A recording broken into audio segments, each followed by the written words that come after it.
বিসমিল্লাহির রহমানির রাহিম। আমরা পড়ছিলাম শয়তান সম্পর্কে। আর ধারাবাহিকভাবে অনুসন্ধানী পড়া এটা। আমরা এই পর্যায়ে সূরা আনফালে এসে পৌঁছেছি এবং আনফালের 11 নম্বর আয়াতে আমরা শব্দটিকে পাবো।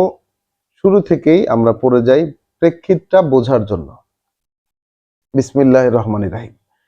ইয়াসআলুনাকা আনিল আনফাল। তাহলে আনফাল শব্দটার মানে কি? আনফাল শব্দটার মানে হচ্ছে স্পয়েলস অফ ওয়ার, যুদ্ধলব্ধ সম্পদ। এটি একটি বিশেষ আহ, মানে বিশেষ উপাখ্যান কোরআনের, যে অবিশ্বাসীদের সাথে প্রতিরোধমূলক লড়াই হয়েছে এবং সেই লড়াইয়ে যখন বিশ্বাসীরা জয় লাভ করেছে তখন স্বাভাবিকভাবেই তাদের কাছে যুদ্ধলব্ধ বিভিন্ন সম্পদ তাদের হস্তগত হয়েছে এবং সেই প্রসঙ্গে এবং যুদ্ধের বিভিন্ন ক্ষেত্র এবং আরো অনেক মানুষের চারিত্রিক বিষয়াদির আলোচনা নিয়ে এই আনফাল সূরাটি। তো ইয়াসআলুনাকা আনিল আনফাল, তোমাকে ওরা জিজ্ঞাসা করে সেই যুদ্ধলব্ধ সম্পদ সম্পর্কে। তোমাকে ওরা জিজ্ঞাসা করে যুদ্ধলব্ধ সম্পদ সম্পর্কে। কুল, তুমি বলে দাও, অর্থাৎ রাসূলকে জিজ্ঞাসা করে মানুষ যে যুদ্ধলব্ধ সম্পদ এটার কি হবে, এটার ভাগ বটোয়ারা কিভাবে হবে, ইত্যাদি ইত্যাদি। তুমি বলে দাও, কুল তুমি বলে দাও, আল আনফালু লিল্লাহে ওয়ার রাসূল, এই যুদ্ধলব্ধ সম্পদ হচ্ছে আল্লাহর জন্য, আল্লাহর উদ্দেশ্য বাস্তবায়নের জন্য, অর্থাৎ তার রাসূলের জন্য। তাহলে যুদ্ধলব্ধ সম্পদ হচ্ছে আল্লাহর জন্য অর্থাৎ তার রাসূলের জন্য। ফাত্তাকুল্লাহ, তাহলে আল্লাহকে সচেতনভাবে ভয় পাও তোমরা। ওয়া আসলিহু যাতা বাইনিকুম, এবং তোমাদের নিজেদের মধ্যে যে ব্যাপারগুলো সেগুলো সংশোধন করে নাও। তোমাদের নিজেদের মধ্যে যে ব্যাপারগুলো পারস্পরিক যে ব্যাপার যে সম্পর্ক সেগুলো সংশোধন করে নাও।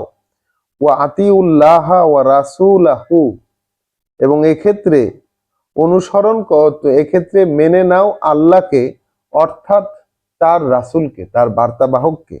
মেনে নাও আল্লাহকে অর্থাৎ তার রাসূলকে। ইন কুনতুম মুমিনিন, যদি তোমরা সত্যিকার অর্থেই বিশ্বাসী হয়ে থাকো। অর্থাৎ মানুষের মধ্যে যখনই এই যুদ্ধলব্ধ সম্পদ কে এগুলো পাবে, কে নিবে, এ সংক্রান্ত একটা টানা হেঁচড়া তৈরি হয়েছে, তখনকার কথা এটি। এবং এই ক্ষেত্রে আল্লাহ রুলিং দিয়ে দিলেন যে এই সম্পদগুলো আসলে আল্লাহর অর্থাৎ তার রাসূলের, অর্থাৎ আল্লাহ রাসূলকে যেইভাবে বন্টন করতে বলবেন সেইভাবে তিনি বন্টন করবে, এখানে কারো ইচ্ছা খাটবে না। এই জন্যই তিনি বললেন যে মেনে নাও আল্লাহকে অর্থাৎ মেনে নাও রাসূলকে যদি তোমরা সত্যি বিশ্বাসী হয়ে থাকো। কারণ কি, যারা যুদ্ধ করতে গিয়েছে তারা সবাই বিশ্বাসী, জানবাজি রেখে যুদ্ধ করতে গিয়েছে, তারা সবাই বিশ্বাসী, মোমেন তারা সবাই। কিন্তু যখন এই সম্পদ সামনে চলে এসেছে সেইখানে একটা সম্পদের ভাগ বটোয়ারা নিয়ে একটা বিরোধের সৃষ্টি হয়েছে। তো এখানে বিশ্বাসীর সংজ্ঞা দিচ্ছেন আল্লাহ।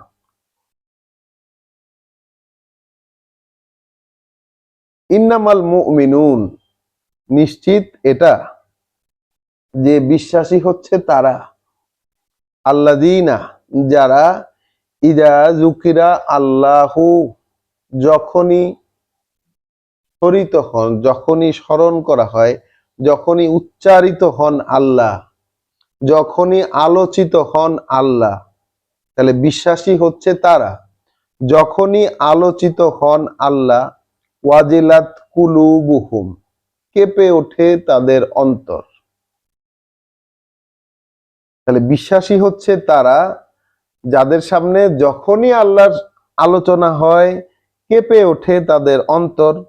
ওয়া ইজা তুলিয়াত আলাইহিম আয়াতুহু, এবং যখনই পড়ে শোনানো হয় তাদের প্রতি সেই আল্লাহর আয়াতগুলো, যখনই পড়ে শোনানো হয় তাদের প্রতি বাণী ও বার্তা তার অর্থাৎ আল্লাহর, জাদাতহুম ঈমানান, বেড়ে যায় তাদের বিশ্বাস। ওয়া আলা রব্বিহিম ইয়াতাওয়াক্কালুন, এবং তারা তাদের প্রভুর উপর ভরসা করতে থাকে। এখন এইখানে আমরা আমাদের নিজেদের সাথে একটু তুলনা না করে তো পারা যাবে না, নিজেদেরকে তো একটু দেখতেই হবে মেপে। এই প্রেক্ষিতে যে আল্লাহ যখন স্মরণ করা হয় আল্লাহকে, আমাদের অন্তর কি কাঁপে? আমরা তো দেখতে পাই যে আমাদের অন্তর আসলে কাঁপে না, অথচ আমরা নিজেদেরকে বিশ্বাসী বলে দাবি করি, বিশ্বাসী বলি এবং বিশ্বাসী মনে করি নিজেদেরকে প্রতিনিয়ত। এটা কিন্তু মনে করি আমরা সবাই, যারা আমরা এখানে পড়তে বসেছি, শুনতে বসেছি, তারাও নিজেদেরকে বিশ্বাসী দাবি করি। আর আমাদের আশেপাশে যারা আছেন, আমাদের কর্মক্ষেত্রে, আমাদের পরিচিত মণ্ডলে, তারাও নিজেদেরকে বিশ্বাসী মনে করে। কিন্তু বিশ্বাসীর সংজ্ঞা এখানে আল্লাহ দিচ্ছেন কি? বিশ্বাসী হচ্ছে তারাই যাদের ক্ষেত্রে যখনই আলোচিত হন আল্লাহ, আল্লাহর আলোচনা যখন হয়, তখন ওয়াজেলাত কুলুবুহুম, তাদের কেঁপে ওঠে তাদের অন্তর। তা আমাদের অন্তর তো কাঁপে না। তাহলে আমরা কি বিশ্বাসী? প্রশ্ন এসে যায় নিজের কাছে নিজের। ওয়া ইজা তুলিয়াত আলাইহিম আয়াতুহু, আর যখন পড়ে শোনানো হয় তাদের প্রতি, তাদের ক্ষেত্রে তার আয়াত, বাণী ও বার্তা, তার সরাসরি আল্লাহর বাণী ও বার্তা যখন পড়ে শোনানো হয়, জাদাতহুম ঈমানান, বেড়ে যায় তাদের বিশ্বাস। তো আমরা যারা অর্থহীন কোরআন অনেক শুনেছি, বিশ্বাস বাড়ার তো প্রশ্নই আসে না অর্থহীন কোরআন শুনলে। এখন যখন অর্থ সহকারে পড়ছি কোরআন, তাতেও কি আমাদের বিশ্বাস বাড়ছে বলে আমাদের মনে হয়? অন্তর তো কাঁপছে না। আর ওয়া আলা রব্বিহিম ইয়াতাওয়াক্কালুন, আমরা কি আমাদের প্রভু প্রতিপালকের পরিচালনার উপরে আমরা কি আহ, নির্ভর করতে শুরু করেছি, শুরু করি কি?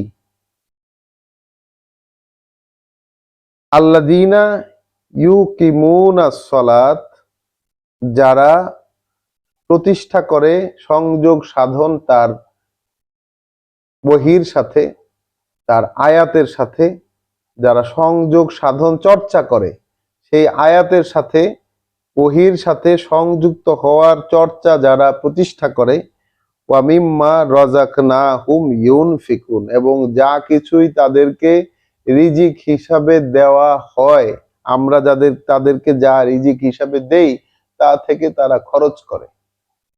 তাহলে বিশ্বাসীর সংজ্ঞা আল্লাহ দিলেন 4টা স্টেপে। এক, যখনই উচ্চারিত হন, আলোচিত হন, স্মরণ করা হয় আল্লাহকে, তখন তাদের অন্তর কেঁপে ওঠে। 2, যখন আয়াত পড়ে শোনানো হয়, তো অবশ্যই পড়ে শোনানো হয় মানে কি বোধগম্য, অর্থাৎ তার বুঝে আসে। যখনই তার সামনে আয়াত পড়ে শোনানো হয়, তার বিশ্বাস বেড়ে যায়। 3, তার এবং বিশ্বাস বেড়ে যাওয়ার সাথে সাথে আরেকটি বিষয় হয়, সেটি হচ্ছে প্রভুর উপরে ভরসা করতে শুরু করে রীতিমতো। এবং যারা সেই আয়াতের সাথে, সেই ওহির সাথে সংযোগ সাধনের চর্চা প্রতিষ্ঠা করে তাদের জীবনে। আমরা যেমন মাত্রই দেখে আসছি সূরা আল আরাফে আল্লাহ শেষে কি বলেছেন? সূরা আল আরাফে আল্লাহ বললেন কি শেষে? যে তুমি সকাল এবং সন্ধ্যায় তাকে বিনম্র হৃদয়ে এবং ভীতি সহকারে তাকে স্মরণ করতে থাকো অনুচ্চ ধ্বনিতে। তো আমরা তো দেখেছি স্মরণ মানেই হচ্ছে, রবের স্মরণ মানেই হচ্ছে এই পাঠ্য থেকে পাঠ করা, এবং এইটাই সবচেয়ে সবচেয়ে উৎকৃষ্ট স্মরণ। অর্থাৎ তারা আকিমুস সলাত ইউকিমুনাস সলাত, তারা প্রতিষ্ঠা করে সলাত, যেই সংযোগ সাধন, এই যে সংযুক্ত হওয়ার যে প্রসেস, সেটা তারা প্রতিষ্ঠা করে তাদের জীবনে। এবং ওয়া মিম্মা রাযাকনাহুম ইউনফিকুন, এবং যা তাদেরকে আমরা রিজিক হিসাবে দেই তা থেকে তারা ব্যয় করে। উলাইকা, এই ধরনের যারা, হুমুল মুমিনুনা হাক্কা, এরাই হচ্ছে বিশ্বাসী প্রকৃত, অর্থাৎ প্রকৃত বিশ্বাসী এরাই। লাহুম দারাজাতুন ইনদা রব্বিহিম, আছে তাদের জন্য বিভিন্ন পর্যায়ের অবস্থান তাদের প্রভুর কাছে। মানে বিশ্বাসেরও পর্যায় থেকে প্রভুর কাছেও অবস্থান বিভিন্ন পর্যায়ের। ঠিক আছে, দারাজাতুন, পর্যায়ক্রমিক বিভিন্ন স্টেপ বাই স্টেপ তাদের অবস্থান রয়েছে তাদের প্রভুর কাছে। ওয়া মাগফিরাতুন, এবং আছে ক্ষমা। ওয়া রিজকুন কারিম, এবং আছে সম্মানজনক জীবিকা তাদের জন্য। কামা আখরাজাকা, এইবার আল্লাহ আসছেন একদম সেই বাস্তব কাহিনীতে। রাসূলকে বলছেন কামা আখরাজাকা রব্বুকা, যেভাবে বের করে এনেছিলেন তোমাকে তোমার প্রভু, মিন বাইতিকা, তোমার ঘর থেকে। তাহলে রাসূলকে আল্লাহ তার ঘর থেকে বের করে এনেছিলেন যুদ্ধের জন্য। এই প্রসঙ্গ এখান থেকে শুরু হচ্ছে। কামা আখরাজাকা রব্বুকা মিন বাইতিকা, যেভাবে তোমার প্রভু তোমাকে তোমার ঘর থেকে বের করে এনেছেন, বিল হক, নির্দিষ্ট প্রয়োজনে।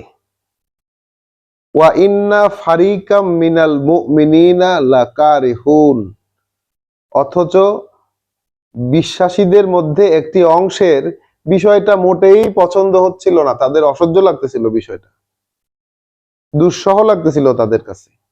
অর্থাৎ এই যে বাসা থেকে বের হয়ে আসছেন রাসূল এবং বিশ্বাসীদেরকে নিয়ে একটা জায়গায় যাচ্ছেন একটা নির্দিষ্ট উদ্দেশ্যে, বিশ্বাসীদের একটা অংশের কাছে বিষয়টা মোটেই পছন্দ হচ্ছিল না, দুঃসহ লাগছিল। ইউজাদিলুনাকা ফিল হাক্কি, তারা রীতিমতো তর্ক বিতর্ক করছিল তোমার সাথে সেই উদ্দেশ্য নিয়ে। বাদা মা তাবাইয়ানা, তারপরে যখন সেই উদ্দেশ্যটা তাদের কাছে একেবারে স্পষ্ট হয়ে গেছে, অর্থাৎ রাসূল তাদেরকে বুঝিয়ে দিয়েছেন যে কোথায় কিভাবে কি করতে যাচ্ছেন তিনি। সেই উদ্দেশ্য স্পষ্ট হয়ে যাওয়ার পরেও বিশ্বাসীদের একটি অংশের কাছে সেটা একদম দুঃসহ লাগছে, ভালো লাগছে না তাদের কাছে। ইউসাকুনা ইলাল মাউতে কাআন্নামা ইউসাকুনা ইলাল মাউতে ওয়া হুম ইয়ানজুরুন, তাদের কাছে মনে হচ্ছিল এমন যেন তাদেরকে টেনে নিয়ে যাওয়া হচ্ছে মৃত্যুর ঘাটে এবং তারা চেয়ে চেয়ে দেখছে। তাদের তাকে তাকে দেখা ছাড়া কোনো উপায় নাই। একে তো বিশ্বাসী, রাসূলের কথা ফেলেও দিতে পারছে না, আবার যে পথে রাসূল নিয়ে যাচ্ছেন সেখানে তাদের এটা মনে হচ্ছে যে সেখানে তাদের নিশ্চিত মৃত্যু। এ কারণে তারা রীতিমতো রাসূলের সাথে ঝগড়া লেগে গেছে তাদের, বিশ্বাসীদের একটি অংশের।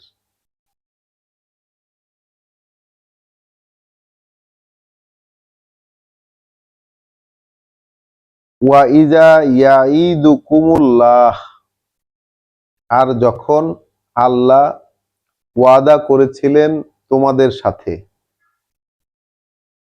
ইহদাত ইফাতাইনে, যে দুটো দলের একটা তোমাদের হবে।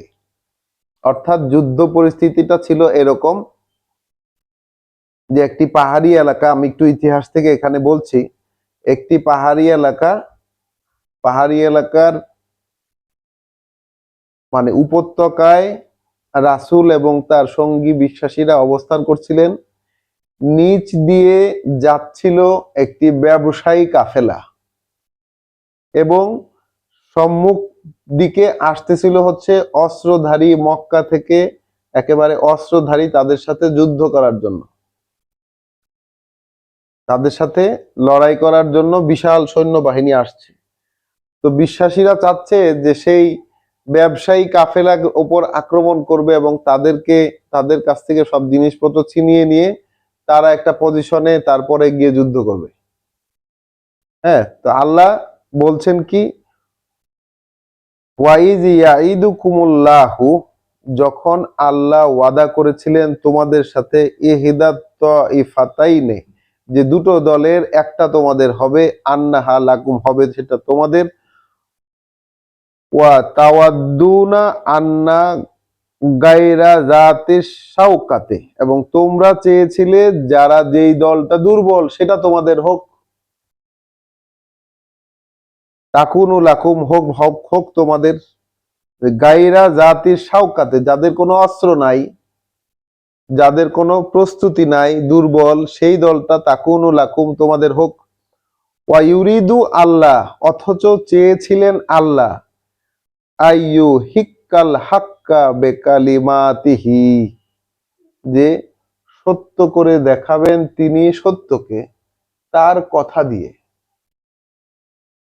আল্লাহ চেয়েছিলেন সত্য করে দেখাবেন তিনি সত্যকে তার কথা দিয়ে। ওয়া ইয়াকতা দাবেরাল কাফিরিন, এবং কেটে দেবেন তিনি কাফেরদের শেকড়।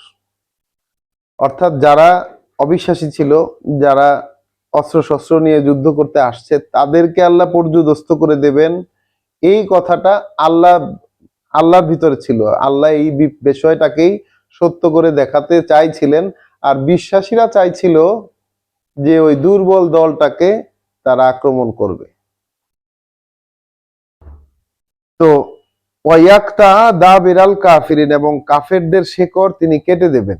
লেয়ু হিক্কাল হাক্কা, যেন সত্য করে দেখাতে পারেন তিনি সত্যকে বা সেই উদ্দেশ্যকে।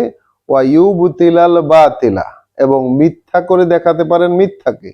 ওয়ালাউ কারিহাল মুজরিমুন, যদিও সেটা অপরাধীদের কাছে অত্যন্ত দুঃসহ বলে মনে হচ্ছিল। অর্থাৎ রাসূলের সাথে কিছু বিশ্বাসী, তাদের কাছে এই উদ্দেশ্যটাই দুঃসহ বলে মনে হচ্ছিল। এখানে এসে তাদেরকে একটু গালমন্দ করলেন আল্লাহ, হ্যাঁ, অপরাধী লোক বলে বললেন আল্লাহ, তাদের কাছে এটা দুঃসহ লাগছিল। ইজ তাস্তাগিসুনা রব্বাকুম, আর সেই সময়ে যখন তোমরা তোমাদের প্রভুর কাছে ফরিয়াদ করছিলে, রীতিমতো কান্নাকাটি করছিলে, ফাস্তাজাবা লাকুম, তখন তিনি তোমাদের এই আহ্বানে সাড়া দিলেন। আন্নি মুমিদ্দুকুম বে আলফিম মিনাল মালাইকাতে মুরদিফিন, তিনি বললেন যে আমি তোমাদের সাহায্যার্থে 1000 ফেরেশতা চিহ্নিত পাঠাচ্ছি তাদের। আমি তোমাদের সাহায্য করতে যাচ্ছি 1000 ফেরেশতা দিয়ে, মুরদিফিন, যারা চিহ্নিত। ওয়ামা জালাহুল্লাহ, আর বিষয়টাকে আল্লাহ বানিয়েছিলেন ইল্লা বুশরা, একটি সুসংবাদ, আর কিছুই ছিল না, সেটা একটি সুসংবাদ। ওয়ালে তাতমা ইন্না বিহি কুলুবুকুম, এবং যাতে শান্তিতে নিশ্চিন্তে প্রশান্ত হয় তোমাদের অন্তর এই সুসংবাদ পেয়ে। ওয়ামান নাসরু ইল্লা মিন ইনদিল্লাহ, আর কোনটাই বা সাহায্য, সেটা তো শুধুমাত্র সেটাই যেটা আসে আল্লাহর কাছ থেকে। অর্থাৎ সাহায্য তো শুধুমাত্র সেটাই যেটা কেবলমাত্র আল্লাহর কাছ থেকে আসে। ইন্নাল্লাহা আজিজুন হাকিম, নিশ্চয়ই আল্লাহ সর্বশক্তিমান, তিনি সিদ্ধান্ত নিতে ভুল করেন না। ইজ ইউগাশি কুমুল নুআসা, যখন ছেয়ে এলো তোমাদের উপর তন্দ্রা, আমানাতাম মিনহু, তার পক্ষ থেকে একটা মানে নিরাপত্তার অবস্থা হিসাবে। তাহলে সেই যুদ্ধাবস্থাতেও যুদ্ধাবস্থাতেও এক অসম যুদ্ধ যেখানে, সেই যুদ্ধাবস্থাতেও বিশ্বাসীদের উপর রাতের বেলা একটি অংশের উপর তন্দ্রা ছেয়ে এসেছে। ইজ ইউগাশিকুমুন নুআসা আমানাতাম মিনহু, তার পক্ষ থেকে একটা নিরাপত্তার বলয়ের মতো একটা তন্দ্রা ছেয়ে আসলো। ওয়া ইউনাজ্জিলু আলাইকুম মিনাস সামায়ে মাআন, এবং নামিয়ে আনলেন তিনি তোমাদের উপর ওই আকাশ থেকে পানি। নামিয়ে আনলেন তিনি তোমাদের উপর ওই আকাশ থেকে পানি। লে ইউতাহহিরাকুম বিহি, যেন ওই পানি দিয়ে তোমাদেরকে পরিচ্ছন্ন করতে পারেন। ওয়া ইউযহিবা আনকুম রিজজাশ শায়তান, এবং তোমাদের থেকে সরিয়ে দিতে পারেন শয়তানের পঙ্কিলতাকে। অর্থাৎ সেই লোকদের মধ্যে, এই যে রাসূলের বিরোধিতা করছিল, রীতিমতো ঝগড়া করছিল রাসূলের, এই কাজগুলোকে আল্লাহ চিহ্নিত করলেন কি? শয়তানের পঙ্কিলতা। তাদের মনের ভিতরে শয়তান ঢুকে গেছিল, তারা ভয় পাচ্ছিল, তাদের কাছে মনে হচ্ছিল যেন রাসূল তাদেরকে মৃত্যুর ঘাটে টেনে নিয়ে যাচ্ছে এবং তাদের তাকিয়ে তাকিয়ে দেখা ছাড়া তাদের হাত কোনো কিছুই করার নেই। তাহলে আল্লাহ তখন আকাশ থেকে বৃষ্টি নামিয়ে আনলেন, নাজিল করলেন আকাশ থেকে বৃষ্টি, যেন সেই বৃষ্টি দিয়ে তোমাদেরকে পরিচ্ছন্ন করা যায় এবং সরিয়ে নেওয়া যায় তোমাদের থেকে পঙ্কিলতা শয়তানের। ওয়ালে ইয়ারবিতা আলা কুলুবিকুম, এবং যেন একটা স্থিতি দেওয়া যায় তোমাদের অন্তরে, ওয়ায়ু সাব্বিতা বিহিল আকদাম, এবং এইভাবে তোমাদের পদক্ষেপগুলোকে দৃঢ় করে দেয়া যায়।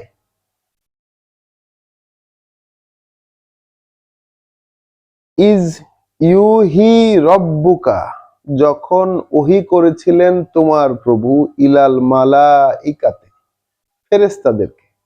তাহলে এখানে দেখা যাচ্ছে যে আল্লাহ ফেরেশতাদেরকেও ওহি করেন, আল্লাহ ফেরেশতাদেরকেও ওহি করেন। তাহলে যখন ওহি করেছিলেন তোমার প্রভু ফেরেশতাদেরকে, আন্নি মাআকুম, আমি তোমাদের সাথেই আছি। তাহলে ওহিটা কি? ওহিটা হচ্ছে যে আমি তোমাদের সাথেই আছি। ফাসাব্বিতুল লাযিনা আমানু, তোমরা এখন দৃঢ়তা দাও বিশ্বাসীদেরকে, তোমরা এখন দৃঢ়তা দাও বিশ্বাসীদেরকে। সাউলকি ফি কুলুবিল লাযিনা কাফারু আর রৌবা, খুব শীঘ্রই আমি সঞ্চার করে দেব অবিশ্বাসীদের অন্তরে একটা ভীতি।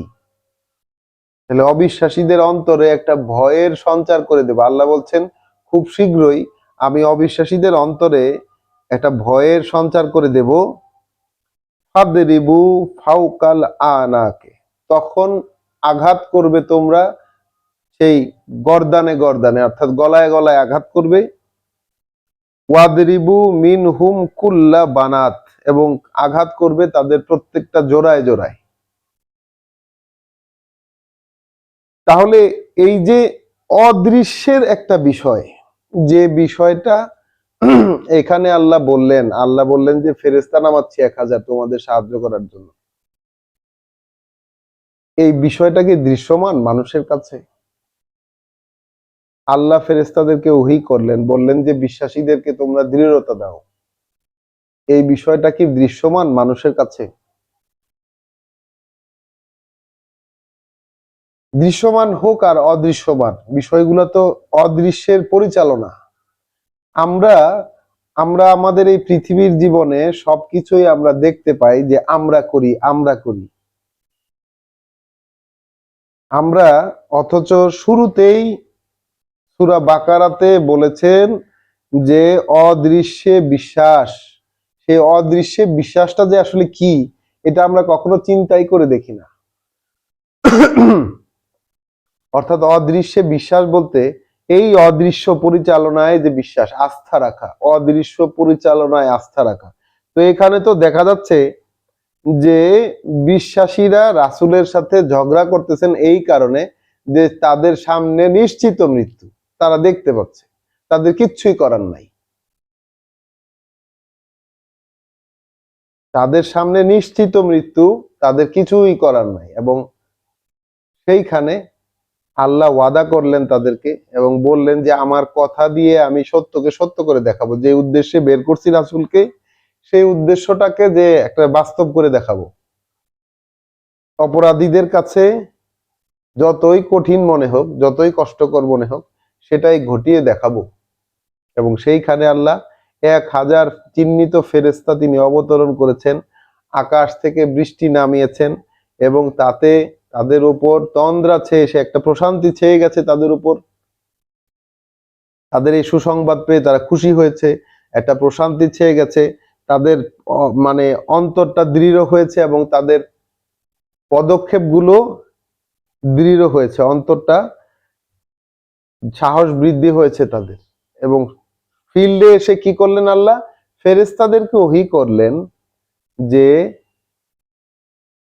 তোমরা বিশ্বাসীদেরকে দৃঢ়তা দাও। রিইনফোর্সমেন্ট যোগাও বিশ্বাসীদের জন্য। তাহলে ফেরেশতাদের সাথে মানুষের যেই সম্পর্কটা, এটাও আমরা দেখি এখানে, একটু দেখে নেই। অদৃশ্যের এই পরিচালনাটা আমরা উপলব্ধি করার চেষ্টা করি। এবং শেষ পর্যন্ত দেখা যাচ্ছে যে যখনই এরকম ভীতির সঞ্চার করে দেবেন, আল্লাহ বললেন যে আমি ভীতির সঞ্চার করে দেব অবিশ্বাসীদের অন্তরে, যখনই এরকম মুখোমুখি সম্মুখ যুদ্ধে জড়িয়ে পড়েছে তারা।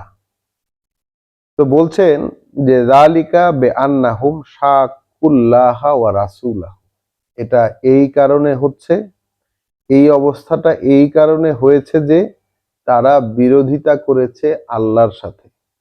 অর্থাৎ কেন আল্লাহ ভীতির সঞ্চার করে দেবেন এই মুখোমুখি অবস্থানে, যখন দুদল মুখোমুখি হয়েছে, সম্মুখ লড়াইয়ে মুখোমুখি হয়েছে, তখন আল্লাহ অবিশ্বাসীদের অন্তরে ভীতির সঞ্চার কেন করে দিচ্ছেন? যে তারা বিরোধী হয়েছে আল্লাহর, অর্থাৎ তার বার্তাবাহকের, অর্থাৎ রাসূল যা বলেছেন সেটাকে তারা মেনে নেয়নি। এবং রাসূল তো বলেছেন কোরআনের কথা, কোরআনে যা এখানে বলা আছে সেই কথাগুলোই তো বলেছেন। কারণ নিজ থেকে কোনো কিছু বলার দায়িত্ব আল্লাহ রাসূলকে তো দেননি। ওয়ামান ইউশাকিকিল্লাহে ওয়ামান ইউশাকিকিল্লাহা ওয়া রাসূলাহু, আর যে বিরোধিতা করে, বিরুদ্ধাচরণ করে আল্লাহর অর্থাৎ তার রাসূলের, ফা ইন্নাল্লাহা শাদীদুল ইকাব, তাহলে আল্লাহ শাস্তি দানে অত্যন্ত কঠোর।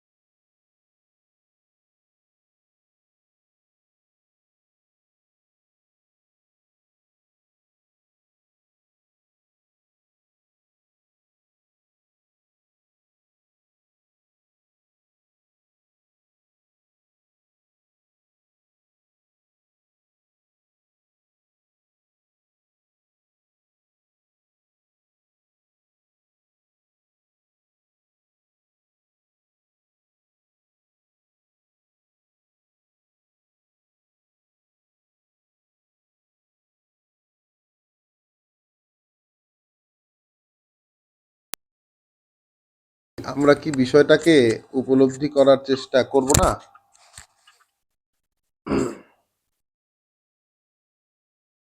আমরা কি এখানে আল্লাহ স্বয়ং ব্যাকগ্রাউন্ডে থেকে সমস্ত কাজ বিশ্বাসীদের জন্য সম্পন্ন করে গেছেন। বিশ্বাসীরা এই যুদ্ধে, এই লড়াইয়ের ময়দানে কি বা তাদের অবস্থান ছিল, এই বিষয়গুলো আমাদের জন্য খুব,